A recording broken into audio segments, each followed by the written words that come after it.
शिष्यवृत्ती परीक्षेमध्ये गणितामध्ये परिमिती या घटकामध्ये लहान किंवा मोठी संख्या काढायला सांगितली जाते त्यावेळेला त्या दोन संख्यांची बेरीज दिली जाते आणि त्या दोन संख्यांमधला फरक दिला जातो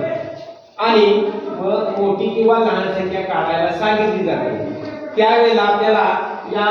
दोन सूत्रांचा वापर करून आपण मोठी किंवा लहान संख्या काढू शकतो। या ठिकाणी मोठी संख्या काढण्यासाठी सूत्र आहे मोठी संख्या बरोबर दोन संख्यांची बेरीज अधिक फरक भागिले 2 आणि लहान संख्या जर काढायची असेल तर लहान संख्या बरोबर दोन संख्यांची बेरीज वजा फरक भागिले 2 ही दोन सूत्र वापरून आपण या ठिकाणी मोठी किंवा लहान संख्या काढू शकतो। या ठिकाणी एक उदाहरण घेतलेलं आहे पहा की दोन संख्यांची बेरीज 78 आहे त्यापैकी मोठी संख्या लहान संख्येपेक्षा 14 ने जास्त आहे तर त्यापैकी मोठी संख्या कोणती म्हणजे दोन संख्यांची बेरीज 78 दिलेली आहे आणि त्या दोन संख्यांमधला फरक 14 दिलेला आहे आणि आपल्याला मोठी संख्या काढायची आहे तर त्यासाठी आपण मोठ्या संख्येचं सूत्र वापरणार आहे। यामध्ये